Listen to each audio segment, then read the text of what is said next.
नमस्कार दोस्तों, मैं राहुल मिश्रा और मैं आप सभी का एक बार फिर से स्वागत करता हूं आपके अपने चैनल ऑलीवुड एसएससी एग्जाम में। उम्मीद करता हूं मैं लाइव हो गया हूं और आप सभी मुझे देख पा रहे हैं।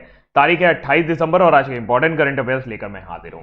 वीडियो को कर दीजिए थोड़ा सा शेयर ताकि और ज़्यादा लोग यहाँ पर आ सकें। आज करंट अफेयर आपका सुबह सुबह 8 बजे आ गया, मतलब 1 घंटा पहले आ गया। वैसे तो 9 बजे आ रहा था। बेसिकली रविंदर सर की क्लास है इसके बाद 9 बजे, तो मैंने सोचा यार 7 बजे नहीं ले पा रहा हूँ। मैं कोशिश कर रहा हूँ कि सुबह एकदम तुरंत तुरंत उठ करके लैपटॉप ना यूज़ करना पड़े बस। लेकिन ये कुछ ही दिन की बात है और जैसे ही चीज़ें सही हो जाएंगी, ठंड थोड़ा सा कम हो जाएगी, तो मुझे थोड़ा सा आराम भी हो जाएगा।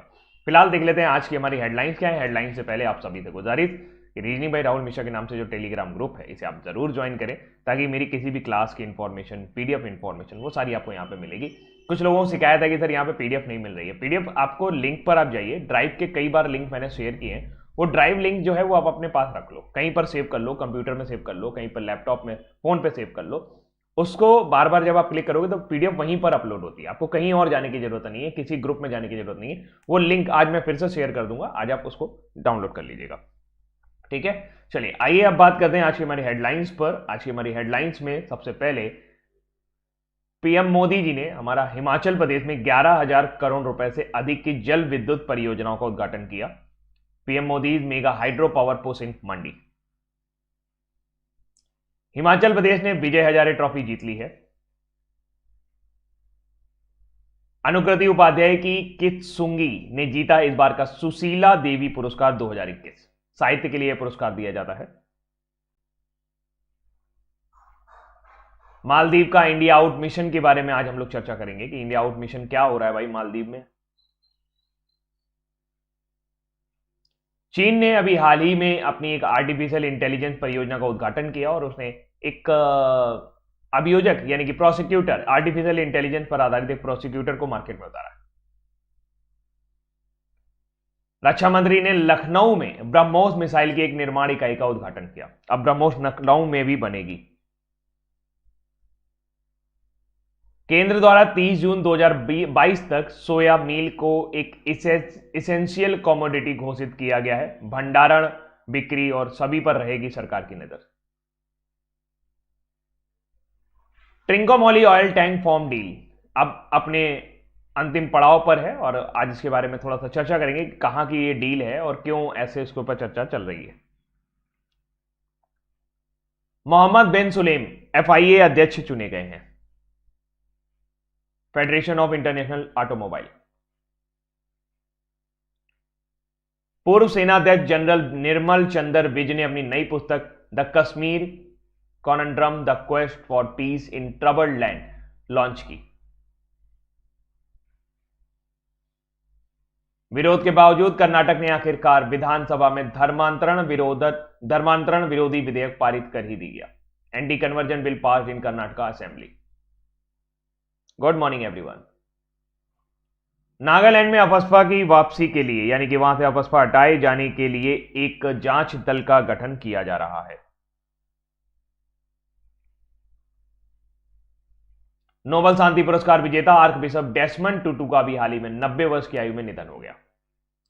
और अब बारी है प्रीवियस डे रिवीजन करने की, यानी कल हमने क्या क्या पढ़ा था। भारत में हर साल सुशासन दिवस कब मनाया जाता है, तो कल मैंने आपको बताया था कि अटल बिहारी वाजपेयी जी के जन्म तिथि पर हर साल 25 दिसंबर को सुशासन दिवस मनाया जाता है। 25 दिसंबर 2021 को किसी स्पेस एजेंसी ने दुनिया के सबसे बड़े टेलीस्कोप जेम वेब टेलीस्कोप का सफलतापूर्वक लॉन्च किया है, तो वो है नासा।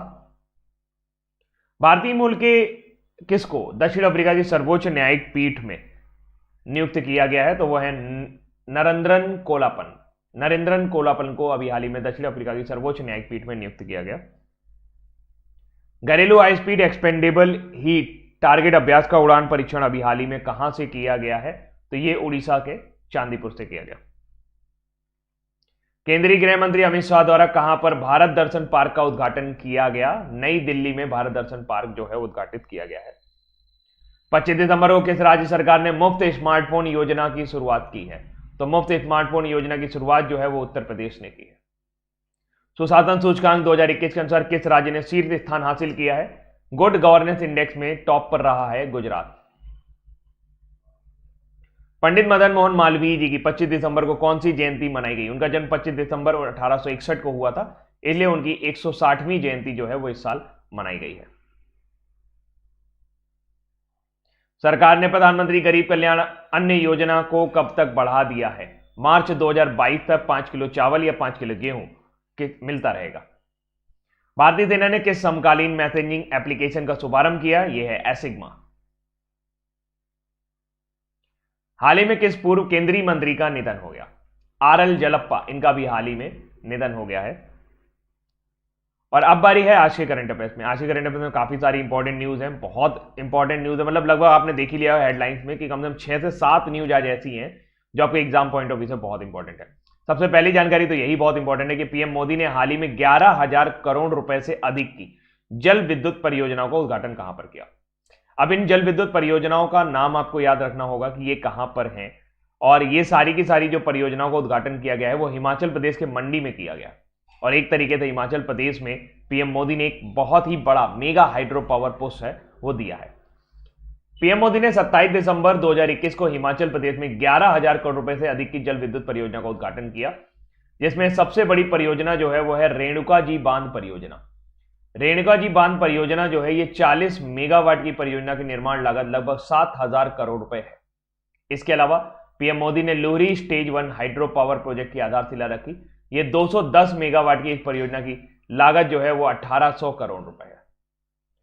धौल सिद्ध जल विद्युत परियोजना, ये हमीरपुर जिले के पहली जल विद्युत परियोजना है। ये 66 मेगावाट की इस परियोजना की लागत 680 करोड़ रुपए है। और वहीं पीएम मोदी ने सावरा कुड्डू जल विद्युत परियोजना की लागत का भी उद्घाटन किया है, और ये 2080 करोड़ रुपए की लागत से 111 मेगावाट की परियोजना है। तो अगर आप कुल गौर करके देखेंगे तो आपको 4 परियोजनाएं यहां पर नजर आएंगी। एक रेणुका जी बांध परियोजना है, एक लोहरी स्टेज 1 परियोजना है, एक धौल सिद्ध जल विद्युत परियोजना है, और एक सावरा कुड्डू जल विद्युत परियोजना है। ये सारी की सारी कहां पर लॉन्च की गई है? हिमाचल प्रदेश में लॉन्च की गई है। हिमाचल प्रदेश में चर्चा करने के लिए एक और न्यूज है हमारे पास कि इस बार विजय हजारे ट्रॉफी जो है वो संपन्न हो गई है, और इस बार विजय हजारे ट्रॉफी जो है वो हिमाचल प्रदेश ने जीती है। विजय हजारे ट्रॉफी, जिसे आप वनडे रणजी ट्रॉफी भी कह सकते हैं, भारत के डोमेस्टिक क्रिकेट में 50 ओवरों के लिए खेला जाने वाला सबसे बड़ा टूर्नामेंट है। थोड़ा सा हम लोग बात करेंगे।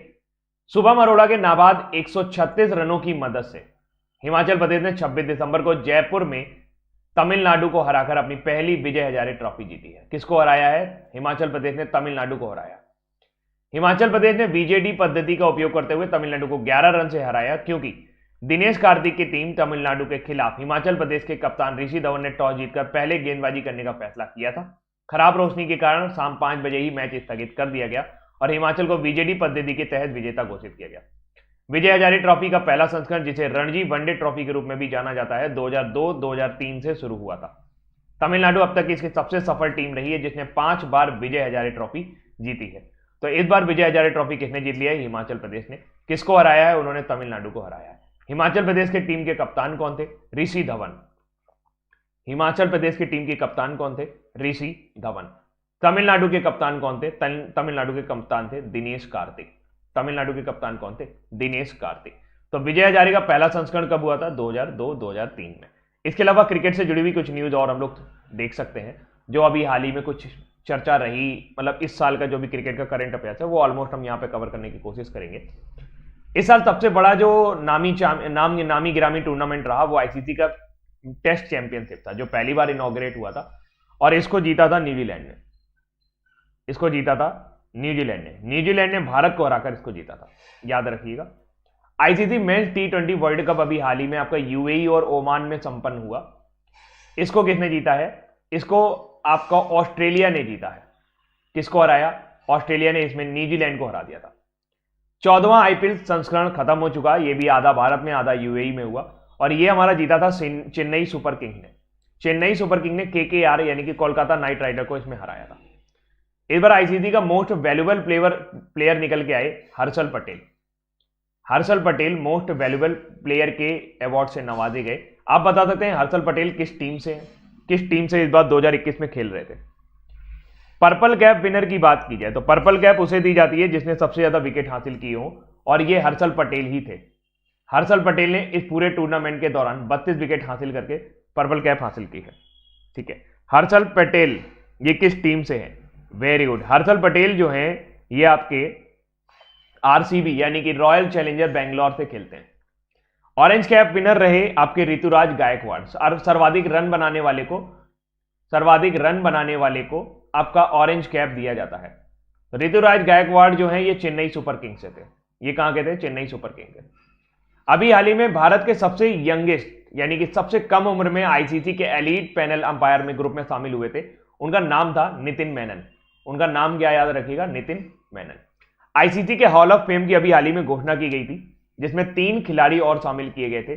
शान पोलाक साउथ अफ्रीका से, महिला जया वर्धने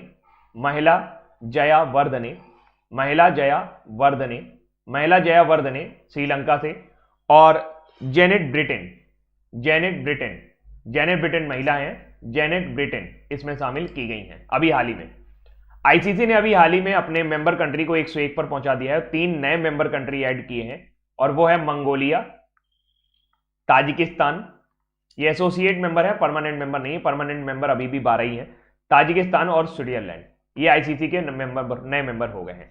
आईसीसी का अपकमिंग टूर्नामेंट है वीमेंस वर्ल्ड कप, जो 50 ओवर का होगा। ये आपका न्यूजीलैंड में खेला जाने वाला है।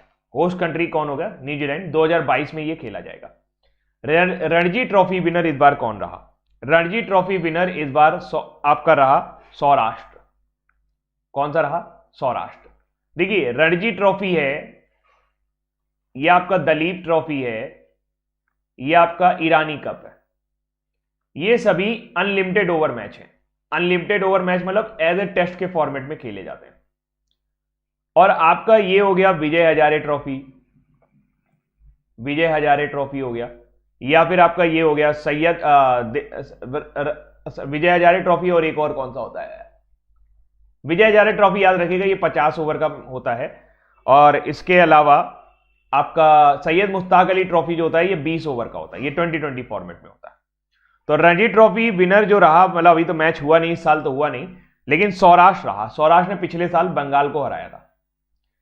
रणजी ट्रॉफी सबसे पुरानी ट्रॉफी है, 1934 से भारत में खेला जा रहा है। दलीप ट्रॉफी की बात की जाए तो दलीप ट्रॉफी जो है इस बार इंडिया रेड ने जीता था। ये किसने जीता था? इंडिया रेड ने इंडिया ग्रीन को हराया था। और सैयद मुश्ताक अली ट्रॉफी की बात की जाए तो सैयद मुश्ताक अली ट्रॉफी जो है इस बार तमिलनाडु ने जीती है।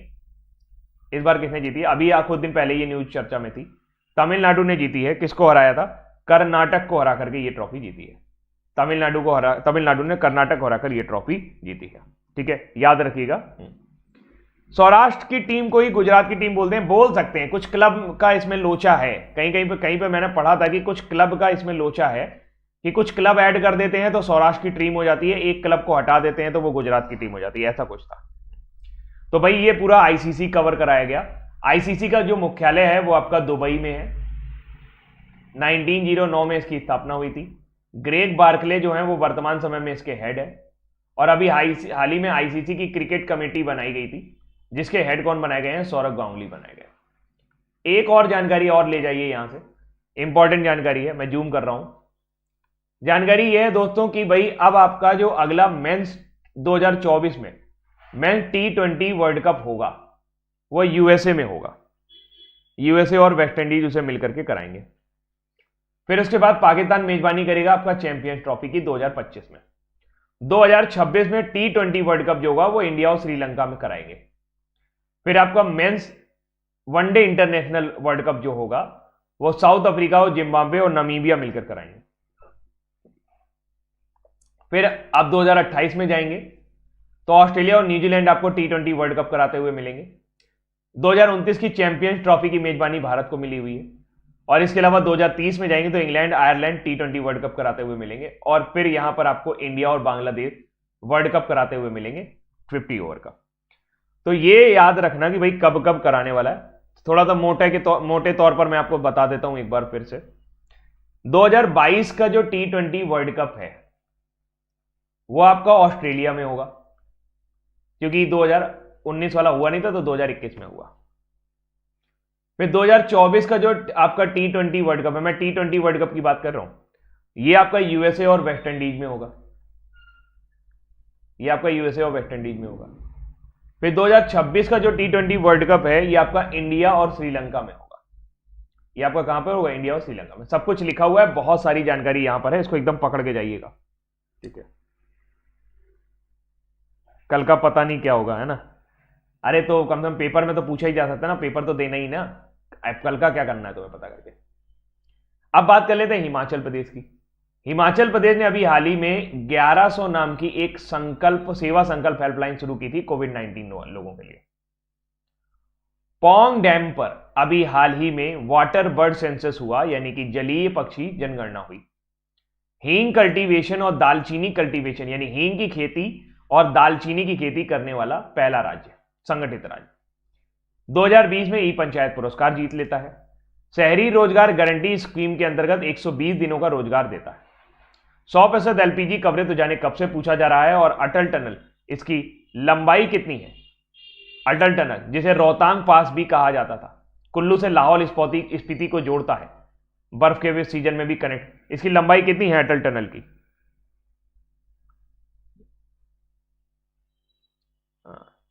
इसकी लंबाई कितनी है ये बता सकते हैं? अटल टनल की लंबाई कितनी है? कोई नहीं बता रहा, कोई बात नहीं। ट्रेडिशनल फगली फेस्टिवल जो है ये हिमाचल प्रदेश के किन्नौर में चलाया जाता है। 9.1 किलोमीटर, 9.1 किलोमीटर लंबी है, ठीक है, 9.1 किलोमीटर लंबी है। कैपिटल जो है वो शिमला है। गवर्नर राजेंद्र आर्लेकर हैं। चीफ मिनिस्टर जयराम ठाकुर हैं। Great Himalayan national park, Pin valley, Inder Kila national park ये है, भागरा, पंडो, और अब तो बहुत सारे डैम हो गए यहां पर। 25 जनवरी 1971 को देश का 18वां राज्य बनाया गया था।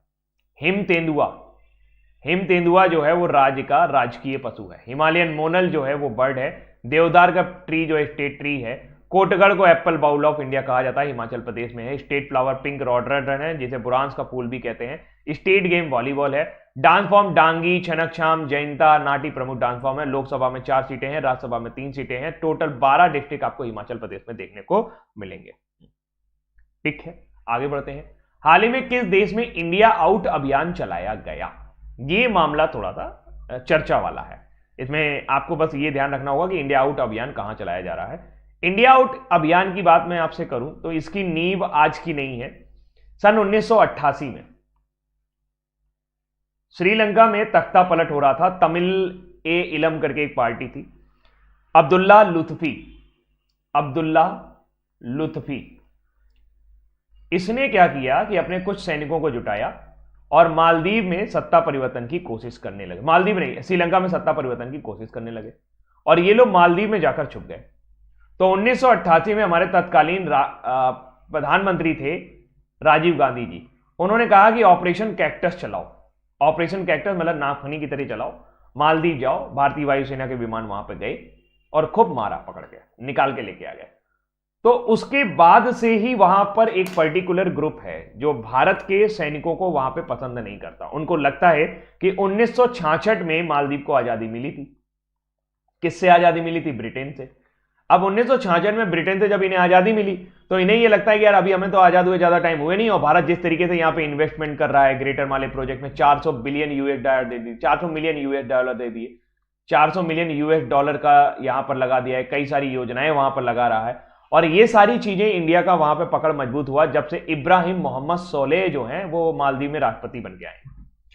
अब घुमा फिरा के वही हो गया कि अब्दुल्ला यामीन जो एक समय आपके मालदीव के राष्ट्रपति थे, अब्दुल्ला यामीन जो एक समय मालदीव के राष्ट्रपति थे, अब वो इस बात का फायदा उठाना चाहते हैं। जो ग्रुप ऐसे हैं जो भारत को पसंद नहीं करते, जो ये नहीं चाहते कि भारतीय सैनिक वहां पर रहें या किसी भी तरीके का इन्वेस्टमेंट वहां पर जाए, तो ऐसी स्थिति में वहां पर इंडिया आउट कैंपेन को वहां पर चलाया जा रहा है। तो जब से मालदीव के राष्ट्रपति इब्राहिम मोहम्मद सोलेह पद के लिए चुने गए हैं, देश के भीतर ही भीतर एक इंडिया आउट नाम का एक अभियान चल गया। पिछले 3 दशक से अधिक समय से यह अभियान ज्यादातर सोशल मीडिया पर छाया हुआ है और इसका नेतृत्व सरकार के आलोचक कर रहे हैं। आलोचकों ने मालदीव की राष्ट्रपति सरकार पर भारतीय जूते को जमीन पर उतारने का आरोप लगाया है कि उन्होंने कहा है कि ये इंडियन बूट्स को यहां पर उतार रहे हैं, जिसकी वजह से कल हमारे देश पर खतरा मंडरा सकता है और भारत हमारे देश पर कब्जा कर सकता है, जबकि भारत ने आज तक कभी किसी देश पर कब्जा किया नहीं है। फालतू की यहां पर राजनीति हो रही है। मालदीव की अगर हम लोग बात करें तो मालदीव में भारत का काफी योगदान है और एक तरह से भारत हिंद महासागर क्षेत्र में चाहता है कि मालदीव उसके पास रहे, क्योंकि इससे भारत की जो ये स्थिति है अरेबियन सी में वो काफी मजबूत हो जाती है। इसके जरिए हमें साउथ अफ्रीका जाने का मौका मिलता है, मिडिल ईस्ट जाने का मौका मिलता है, तो ये काफी बढ़िया है। और भारत यहां पर एक ग्रेटर माले प्रोजेक्ट भी बना रहा है। ग्रेटर माले प्रोजेक्ट में क्या करेंगे? 4 द्वीप, वैसे तो माले को एक ले लीजिए, गुलीफाहू, गुलहीफाहू, गुलीफाहू एक द्वीप का नाम है, द्वीप के नाम जरूर याद रखें क्योंकि पूछा जा सकता है कि इनमें से कौन सा द्वीप नहीं है। विलिंगली और थिलाफुसी, ये चारों को मिलाया जाएगा ताकि माले को कनेक्ट किया जा सके, और ये जो द्वीपीय कंट्री है ना, मतलब छितरा छितरा बसा हुआ है, तो उसको पूरा आपस में कनेक्ट किया जा सके। कैपिटल की बात करें तो माले है, और इब्राहिम मोहम्मद साली जो है वो वर्तमान समय में राष्ट्रपति हैं, तब से थोड़ा मामला यहां पे ठीक चल रहा है। और अभी आपको याद होगा अब्दुल्ला साहिद, अब्दुल्ला साहिद का नाम बहुत चर्चा में था। अब्दुल्ला साहिद जो है ये यूएनजीए के अध्यक्ष बनाए गए हैं। किसके अध्यक्ष बनाए गए हैं? यूएनजीए के अध्यक्ष बनाए गए हैं। कौन? अब्दुल्ला साहिद। आपकी 76वीं जो संयुक्त राष्ट्र महासभा है, 76 जो महासभा है, उसके अध्यक्ष कौन बनाए गए हैं? अब्दुल्ला साहिद। अब्दुल्ला साहिद जो है वो मालदीव से ही बिलोंग करते हैं। ठीक है, हाँ, करना होता तो बांग्लादेश और नेपाल को क्यों छोड़ देता। बिल्कुल, तो ये वहां पे कैंपेन चल रहा है, लेकिन पेपरों में चर्चा में था, तो मुझे आपको पता होना चाहिए इस तरह कुछ हो रहा है। ऐसी ही एक और स्ट्रेटेजिक पार्टनरशिप चल रही है ट्रिंकोमोली आयल टैंक फॉर्म डील में। चलिए पहले मैं आपको ट्रिंकोमोली लेके चलता हूं, है ना, पहले मैं आपको ट्रिंकोमोली लेके चलता हूं। देखिए ये है अपना श्रीलंका, अपना ही है ना, भगवान राम यहां पे गए थे। श्रीलंका में आप जाएंगे तो इंडियन ओशन मिलेगा, इंडियन ओशन पे ये आप थोड़ा सा ऊपर देखेंगे तो एक बैक बे मिलेगा, है ना। फिर आप नीचे आइए यहां से और ऐसे घूम करके इधर घुस जाइए, ये है चाइना बे, ये चाइना की खाड़ी बोला जाता है इसे, चाइना की खाड़ी। और यहीं पर आपको मिलेंगे ट्रिंकोमोली का पूरा पूरा एरिया। ये ट्रिंकोमोली है क्या?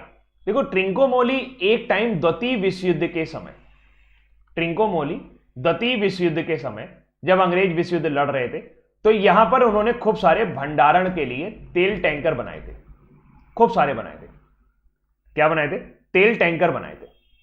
तो इसको ट्रिंकोमोली बंदरगाह पे लाखों डॉलर की लागत से नियुक्त किया गया था, लेकिन हुआ ये कि ये बिल्कुल बेकार हो चुके हैं। और 35 साल पहले भारत लंका समझौते में तेल फार्म के नवीकरण के लिए प्रस्ताव की परिकल्पना की गई कि भाई ये पड़ा हुआ है, चलो इसको थोड़ा सा डेवलप कर लेते हैं। तो ट्रिंकोमोली तेल टैंक फार्म को बहाल करने के लिए संचालित करने का काम भारत और श्रीलंका द्वारा एक पब्लिक उपक्रम बनाया गया। उस पब्लिक उपक्रम का नाम रखा गया लंका आईओसी। लंका आईओसी मतलब लंका इंडियन ऑयल कॉर्पोरेशन। लेकिन काम मुश्किल से 2003 तक चल पाया और 2003 में इसको बंद करना पड़ा, थोड़ा सा रोकना पड़ा। अब ये बातचीत फिर से चालू हो रही है कि भाई इसको शुरू किया जाए। तो ट्रिंकोमोली टैंक फार्म जो है ये चाइना बे में स्थित है। टैंक फार्म मतलब कई सारे टैंक हैं, यहाँ पे 99 भंडारण टैंक शामिल है और प्रत्येक की क्षमता लगभग 12,000 किलोलीटर है, समझिए आप। यानी कि अगर युद्ध के समय जरूरत पड़े तो एक अच्छा खासा बेस स्टेशन है यहाँ पर। तो ये वर्तमान में 15 टैंक हमारे पास है, बाकी के श्रीलंका के पास है। तो अब इन्हीं के ऊपर अधिग्रहण की बातचीत चल रही है और इसमें श्रीलंका भी काफी इंटरेस्ट दिखा रहा है, क्योंकि श्रीलंका की हालत जो है इस टाइम थोड़ी सी खस्ता है। आपको पता होगा वहां पे वित्तीय आपातकाल लगाया गया, पैसे जो कीमतें हैं वो आसमान छू रही हैं। तो ऐसी स्थिति में श्रीलंका को पैसे की जरूरत है, तो वो इस योजना के जरिए, पैसे के जरिए जाना चाह रहा है। और भारत भी इस योजना में बहुत इंटरेस्ट दिखा रहा है, क्योंकि इससे हिंद महासागर में भारत की स्थिति जो है वो चीन सागर की तरफ थोड़ी सी और ज्यादा मजबूत हो जाएगी और कम से कम भारत के पास एक ऐसा बड़ा बेस स्टेशन हो जाएगा कि मान लीजिए कभी जरूरत पड़ी, समुद्र से ऑयल निकल आया, तो वो उसमें डेवलप कर पा सके। तो सिलोन पेट्रोलियम कॉर्पोरेशन और इंडियन ऑयल कॉर्पोरेशन मिल करके यहां पर क्या बना रहे हैं? ट्रिंकोमोली तेल टैंक फार्म बना रहे हैं। आपको याद रखना है ये है कहां पर? ये श्रीलंका में है। श्रीलंका जो अपना इंडिपेंडेंट डे मनाता है वो 4 फरवरी को मनाता है। इतना लड़ते हैं ना ये लोग कि नेशनल एनिमल तक डिसाइड नहीं कर पाए। कोई कहता है हाथी को मानेंगे, कोई कहता है सिंगली और तमिल आपस में लड़े रहते हैं। यहाँ पर नेशनल बर्ड जो है वो सिलोन जंगल फाउल है।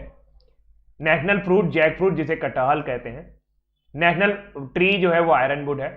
वैशाख पोया ये आपका यहाँ का फेमस फेस्टिवल है, पोषण फेस्टिवल।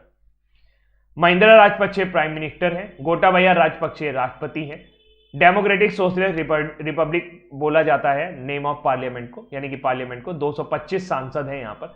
सिंगली और तमिल नेशनल लैंग्वेज है। कुल 9 प्रोविंस आपको देखने को मिलेंगे। करेंसी श्रीलंकी रुपया चलती है। हाईएस्ट पीक जो है वो पिद्रू ताला गाला है, पिद्रू ताला गाला। महावेली गंगा जो है वो सबसे लंबी नदी है। वॉलीबॉल नेशनल गेम है।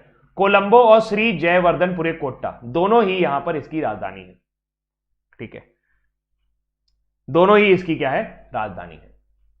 अनुकृति उपाध्याय ने, अब अगला प्रश्न है, अनुकृति उपाध्याय ने किस बुक के लिए सुशीला देवी पुरस्कार जीता है? सुशीला देवी पुरस्कार रतनलाल फाउंडेशन द्वारा दिया जाता है। ये महिलाओं को दिया जाने वाला फिक्शन श्रेणी में, यानी कि जो काल्पनिक नावल लिखती हैं उनको दिया जाता है, और खासकर इंग्लिश में लिखने वाले लोगों को दिया जाता है रतनलाल फाउंडेशन द्वारा। उनका जो नॉवेल है उसका नाम है किंसुगी। ये जापानी मतलब कल्चर को लेकर के लिखा गया है। नटमेग कर्स जो है ये अमिताभ घोष की है। नटमेग कर्स जो है ये अमिताभ घोष की किताब है। पिरानेसी सुसाना क्लार्क की किताब है। पिरानेसी सुसाना क्लार्क की किताब है। प्रॉमिस जो है ये डैमन गलगुड की किताब है, जिनको अभी हाल ही में बुकर प्राइज दिया गया था। तो किंसुगी ये जो है इनको आप देख लीजिए गौर से। ये है अनुकृति उपाध्याय जी। अनुकृति उपाध्याय जो है ये हिंदी और अंग्रेजी दोनों में लिखती हैं, और इनको अभी हाल ही में ये पुरस्कार दिया गया है।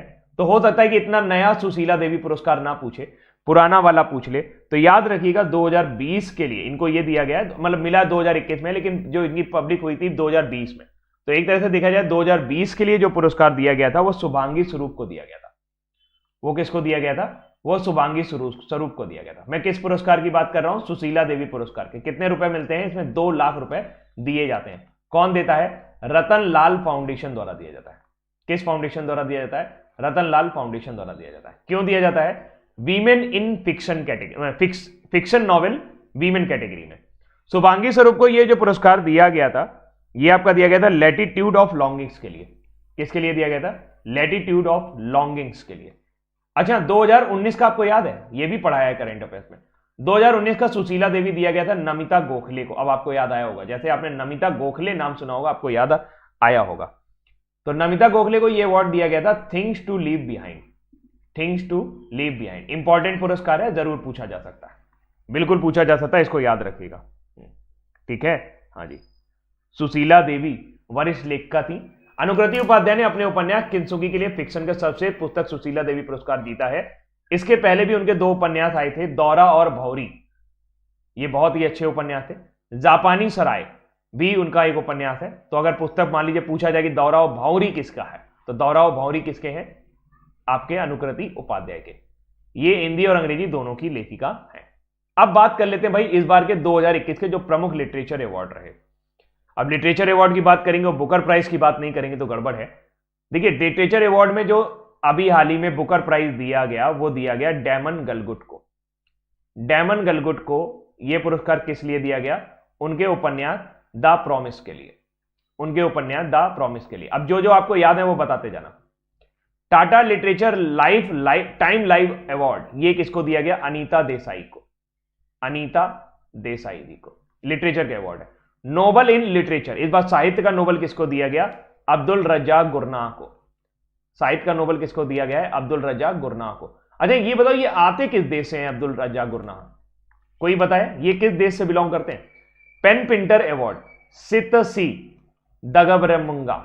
सितसी, इसका नाम जब भी मैं लेता हूं मेरे मुंह में ऐसा लगता है जैसे मेरा पूरा मुंह हिल गया। दगबरमुंगा। अब्दुल रज्जाक गुरनाह ये किस देश से आते हैं? कौन कह रहा है बांग्लादेश से आते हैं? थप्पड़ पड़ेगा। तंजानिया से। कहां से हैं? तंजानिया से। तंजानिया की राजधानी Dodoma. Booker prize 2020, Booker prize 2020 गया था आपका डेविड डियोप को।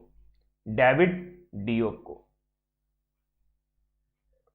डेविड डियोप को, ठीक है। बुकर इंटरनेशनल गया था डगलस, उल्टा हो रहा है मुझे लग रहा है, मैं कंफ्यूज हो रहा हूं। डेविड डियोप की थी, हाँ ठीक है, ये उल्टा हो गया, उल्टा कर देते हैं, सही कर देते हैं, हम करेक्ट कर देते हैं। बुकर प्राइज गया था डगलस स्टुअर्ट को। बुकर प्राइज गया था डगलस स्टुअर्ट को। किसके लिए? सग्गी बेन के लिए। सग्गी बेन के लिए। और बुकर इंटरनेशनल प्राइज गया है डेविड डियोप को। यह 2021 का है। डेविड डियोप को at night all blood is black के लिए। At night all blood is black के लिए। At night all blood is black के लिए। वीमेन अवार्ड फॉर फिक्शन, महिलाओं को दिया जाने वाला ब्रिटेन सरकार की तरफ से सर्वोच्च साहित्य सम्मान, सुसाना क्लार्क को। सुसाना क्लार्क को किसके लिए? उनके उपन्यास द पिरानेसी के लिए।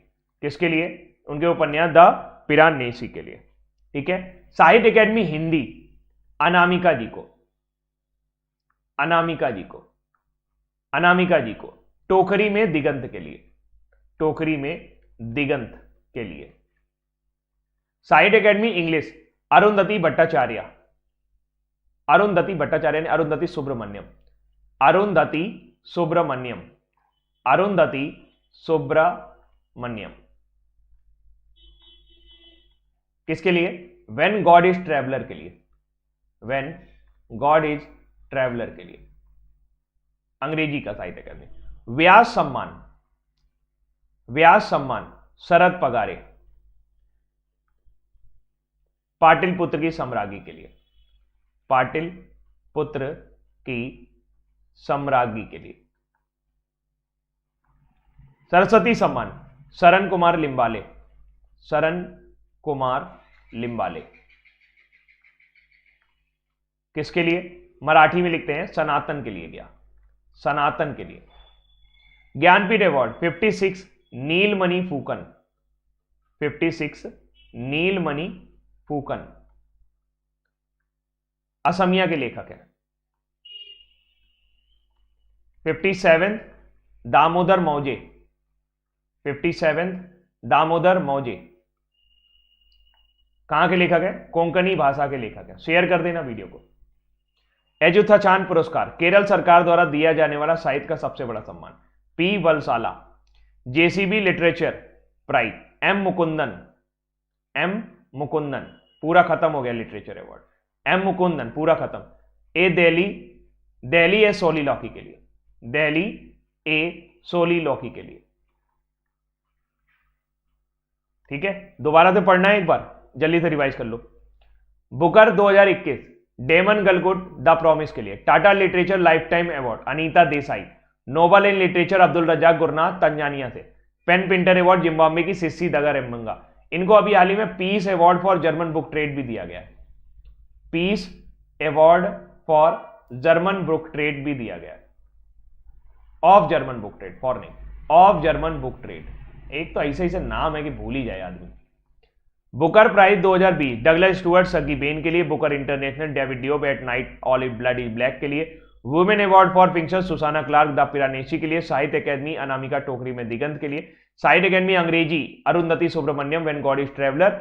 और व्यास सम्मान शरद पगारे पाटिल पुत्र की सम्राज्ञी। सरस्वती सम्मान शरण कुमार लिम्बाले सनातन। ज्ञानपीठ अवार्ड 56वां नीलमणि फूकन असमिया भाषा के लिए। 57वां दामोदर मौजे को कोंकणी भाषा के लिए। और द एजुथचान पुरस्कारम पी वलसाला को। और JCB literature prize M Mukundan को। याद रखिएगा। ठीक, चलो आगे बढ़ते हैं। किसकी अध्यक्षता में नागालैंड में अफस्पा की वापसी के लिए जांच का एक पैनल गठन किया है? अगर आपने न्यूज़पेपर पढ़ा होगा तो अभी हाल ही में कुछ दिन पहले वहां पर एक मुठभेड़ हुई जिसमें लगभग 13 लोगों की मौत हो गई। नागालैंड जो है वो आसान क्षेत्र घोषित है और इस वजह से वहां अक्सर इस तरह की मुठभेड़ होती रहती है। और 13 लोगों की जब मुठभेड़ हो गई तो वहां पर एक बार फिर से मांग उठी कि भाई अफस्पा हटाओ, ये तो किसी को भी मार देते हैं। Arm force special power act ये 1958 में इंपोज किया गया था। उन राज्यों के लिए इंपोज किया गया था जहां पर लगता था कि सरकार को सरकार विरोधी गतिविधियां चालू हैं या देश विरोधी गतिविधियां वहां पे चालू हैं। तो यहां पर स्पेशल पावर एक्ट जो है ये सिर्फ सेना को ही नहीं, जो भी आपके पैरामिलिट्री फोर्सेस होते हैं सीआईआरपीएफ या सीआईएसएफ, उनको भी ये चीजें, बॉर्डर सिक्योरिटी फोर्स, उनको भी ये चीजें प्राप्त हैं। इसके जरिए वो किसी को भी उठा सकते हैं, किसी से भी पूछताछ कर सकते हैं।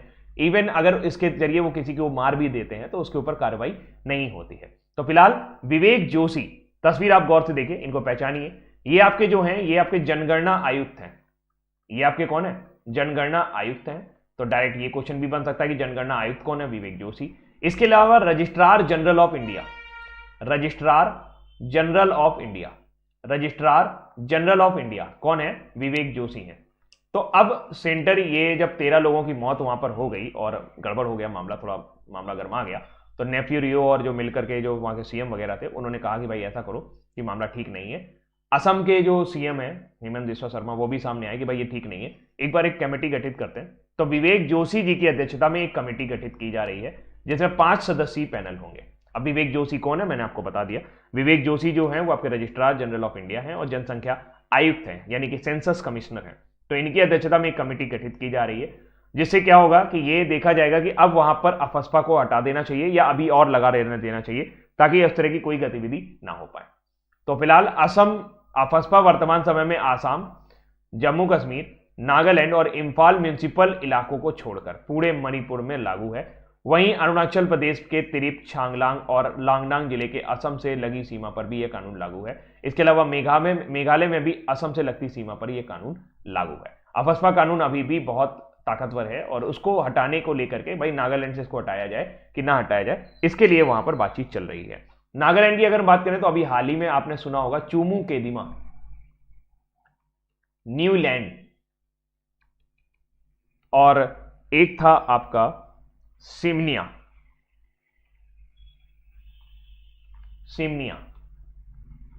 ये क्या है, 3 नए जिले जो हैं वो नागालैंड में फॉर्म किए गए हैं। तो नागालैंड सरकार में वर्तमान समय में मुख्यमंत्री आपके जो है वो नेफ्यू रियो हैं। गवर्नर वर्तमान समय में जगदीश मुखी हैं। अगला, निम्न में से किसे एफआईए के अध्यक्ष के रूप में चुना गया है? एफआईए यानी कि फेडरेशन ऑफ इंटरनेशनल ऑटोमोबाइल। तो इसके अध्यक्ष चुने गए हैं मोहम्मद बिन सुलेम। मोहम्मद बिन सुलेम जो है संयुक्त अरब अमीरात के हैं और इन्होंने जीन टॉड का स्थान लिया है। किसका स्थान लिया है? जीन टॉड का। तो मोहम्मद बिन सुलेम को मोटर स्पोर्ट की विश्व शासी निकाय इंटरनेशनल ऑटोमोबाइल फेडरेशन के पहले गैर यूरोपीय अध्यक्ष के रूप में चुना गया है। FIA formula 1, world rally championship, world endurance and formula E सहित अन्य सीरीज की शासी निकाय है। दुबई में जन्मे 60 वर्षीय पूर्व रैली ड्राइवर ब्रिटिश वकील ग्राम स्टोकर के खिलाफ लड़े थे, जो 2009 से खेल के लिए टाट के उपाध्यक्ष है। इंटरनेशनल ऑटोमोबाइल फेडरेशन का मुख्यालय पेरिस, फ्रांस में है और इसके अध्यक्ष चुने गए हैं मोहम्मद बिन सुलेम। जितनी भी आपकी फॉर्मूला 1 रेसिंग होती है ना, उसके लिए इंपॉर्टेंट इकाई है। इंटरनेशनल ऑटोमोबाइल, इसकी स्थापना 20 जून 1904 को की गई थी। तो ये मोहम्मद बिन सुलेम है कहां के? संयुक्त अरब अमीरात, यूएई के हैं। अगली जानकारी, Kashmir the quest the peace in troubled land, ये पुस्तक किसके द्वारा लिखी गई है? तो अभी कुछ किताबें लिखी गई हैं, उनमें से बता दो जो आपको याद हो। जैसे आपको याद आएगा कि उदय माहूरकर द्वारा एक पुस्तक लिखी गई थी। उदय माहूरकर की पुस्तक कौन सी है? Savarkar the man who could prevent partition, who could prevented partition, Savarkar, ये उदय माहूरकर की बुक है। शांतनु गुप्ता की अभी लिखी एक पुस्तक नजर आई थी योगी जी के ऊपर, the monk who transformed UP, the monk who transformed UP, एक पुस्तक शांतनु गुप्ता की हो गई। गौतम चिंतामणि की एक पुस्तक अभी आई थी नरेंद्र मोदी जी के ऊपर। नरेंद्र मोदी जी के ऊपर गौतम चिंतामणि की पुस्तक लिखी है, मुझे उसका नाम नहीं याद आ रहा, बट ये जो राइट आंसर है वो है निर्मल चंद्र विज। गौतम चिंतामणि की पुस्तक देख लेना, नरेंद्र मोदी के ऊपर लिखी, मुझे नाम नहीं याद आ रहा। ठीक है ना, ये नाम याद नहीं आ रहा मुझे उसका। वो नरेंद्र मोदी जी के ऊपर अभी पुस्तक लिखी, हफ्ता भर हो गया लगभग। तो पूर्व भारतीय सेना प्रमुख निर्मल चंद्र विज की एक नई किताब आई है, इसका नाम है Kashmir the quest for peace in troubled land, Kashmir की पहेली, एक परेशान भूमि में शांति की खोज। ये पुस्तक किसने लिखी है? निर्मल चंद्र विज ने।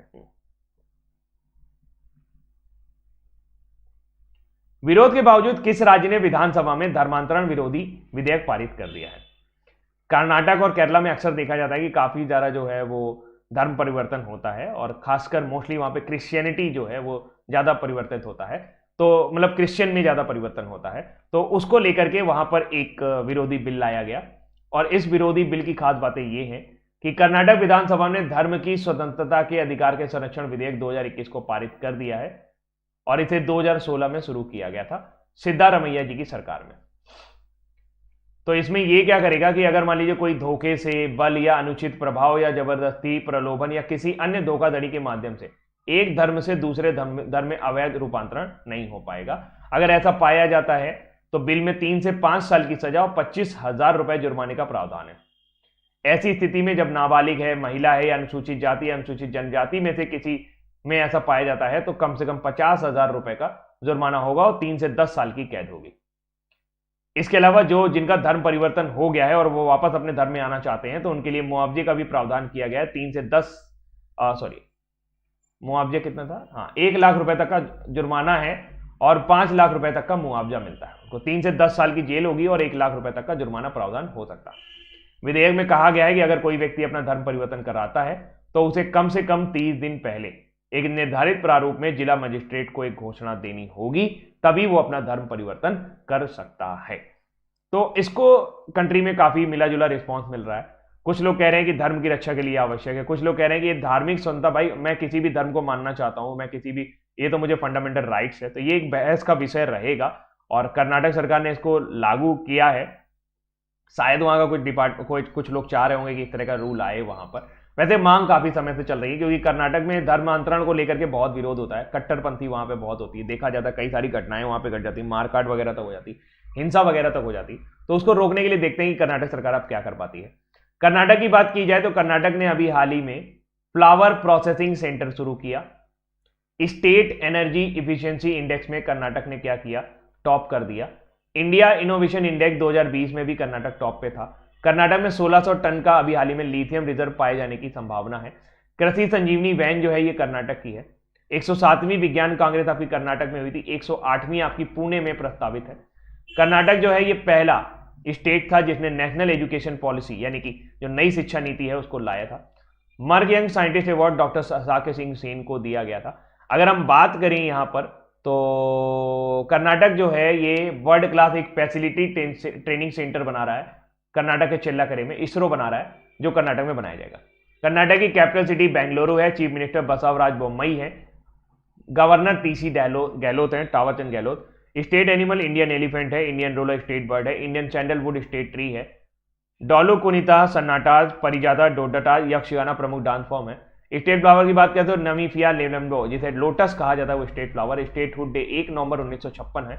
1 नवंबर से याद आया, अभी हाल ही में एक राज्य ने अपना जो स्टेटहुड डे है वो 1 नवंबर की जगह 18 जुलाई को मनाने का फैसला किया है। क्या बता सकते हैं वो कौन सा राज्य है जिसने 1 नवंबर की जगह 18 जुलाई बोला है कि मैं अब 18 जुलाई को अपना स्टेटहुड डे मनाऊंगा? तो दैट इज तमिलनाडु। तमिलनाडु क्या करेगा, एमके स्टालिन ने बोल दिया भाई हम 1 नवंबर को नहीं मनाएंगे, बाकी लोग मनाओ, हम 18 जुलाई को मनाएंगे। लोकसभा की 28 सीटें हैं, राज्यसभा में 12 सीटें हैं। डिस्ट्रिक्ट आपके यहाँ पर 31 है। अभी हाल ही में विजयनगर जो है वो नया डिस्ट्रिक्ट बना है कर्नाटक में। विजयनगर जो है वो एकदम न्यूली डिस्ट्रिक्ट फाउंड हुआ है। ठीक है, तमिलनाडु का याद रखना। रक्षा मंत्री ने कहां पर ब्रह्मोस मिसाइल की एक निर्माण इकाई का उद्घाटन कर दिया है? तो ब्रह्मोस आप सभी को पता है कि ब्रह्मोस का भी हाल ही में परीक्षण भी किया गया था उड़ीसा के चांदीपुर से। और ब्रह्मोस एक ऐसा मिसाइल है जिसको आप सुखोई एमके विमान से दाग सकते हैं और बहुत सटीक मिसाइल है। इसको भारत की ब्रह्मपुत्र और रूस की मॉस्कोवा नदी के नाम पर रखा गया है। तो इसकी एक यूनिट अब आपको इसको बनाने की जो मैन्युफैक्चरिंग यूनिट है वो अभी लखनऊ में इनॉग्रेट की गई है।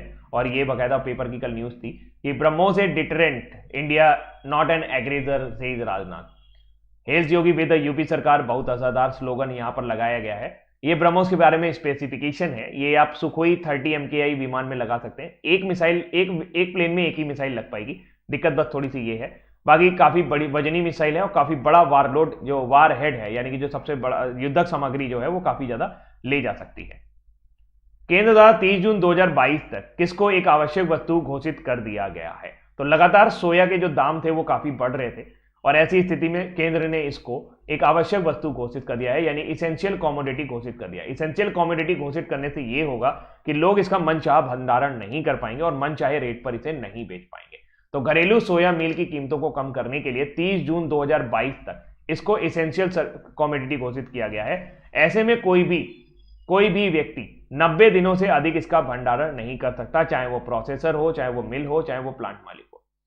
160 टन अधिकतम स्टॉक रख सकते हैं, इससे ज्यादा का स्टॉक वो नहीं रख सकते, ताकि बिक्री की जो है वो सुगमता हो। और इस वजह से कई सारे छापे वगैरह मारे जाएंगे, पता चलेगा तो बहुत होके जाएंगे। तो कुल मिला के किसको घोषित किया गया है इसेंशियल कमोडिटी? सोया को। सोया प्रोटीन के लिए काफी ज्यादा इंपॉर्टेंट है। हाल ही में किस देश ने कृत्रिम बुद्धिमत्ता पर आधारित एक अभियोजक लॉन्च किया है? आप सोचिए, आप रास्ते से जा रहे हो, अचानक से एक रोबोट आपके पास आए और आपसे कहे, ए भाई तूने ट्रैफिक नियम तोड़ दिया, ये ले तेरा चालान, खटखट खटखट, आपके ऊपर आरोप भी तय कर दे और वो आरोप सरकार द्वारा मान्य भी हो जाए। तो ये ऐसी आर्टिफिशियल इंटेलिजेंस की एजेंसी जो टेक्नोलॉजी दिखाई है वो चाइना ने दिखाई है। चाइना काफी समय से इस पर काम कर रहा था, क्योंकि वहां पे प्रोसिक्यूटर के ऊपर काफी ज्यादा जो वकील होते हैं, अभियोजक होते हैं, उनके ऊपर बहुत दबाव होता है अपने निर्णयों को जल्दी सुलझाने के लिए। तो चीन ने शोधकर्ताओं में एक ऐसी मशीन विकसित की है जो आर्टिफिशियल इंटेलिजेंस के इस्तेमाल कर लोगों को अपराध करने का आरोप लगाती है। यह दुनिया में पहला विकसित आर्टिफिशियल इंटेलिजेंस है। इसने पाया कि 97% से अधिक के जो मामले हैं वो बहुत अच्छी तरीके से सुलझा रहा है। 17,000 से अधिक प्रयोग उसके ऊपर किए गए हैं, 17,000 से अधिक मामले उसको सुनाए गए हैं। आप उसे अपना अपराध बताएंगे, वो आपका अपराध तय करके आपको लिस्ट विस्ट काट के दे देगा और डेस्कटॉप कंप्यूटर पर आप इसे चला सकते हैं। तो 1000 लक्षणों के आधार पर उसको आरोप लगाएगा और मानव जनित विवरण पाठ से प्राप्त होते हैं। मतलब ये पहले से ही जो अपराध हो चुके हैं उन्हीं के आधार पर इसको कहते हैं। चाइना जो है वो एक दुनिया का पहला एआई प्रोसिक्यूटर लाया है। प्रोसिक्यूटर का मतलब तब दुनिया का पहला जो है वो क्या लेकर के आ गया है, एक तरह का आर्टिफिशियल इंटेलिजेंस आधारित पर जज लेकर आ गया, आप ऐसा कह सकते हो, है ना। कौन नींद में है? नोबेल शांति पुरस्कार विजेता आर्क बिशप डेस्मंड टुटू का 90 वर्ष की आयु में निधन हो गया। वो किससे संबंधित है?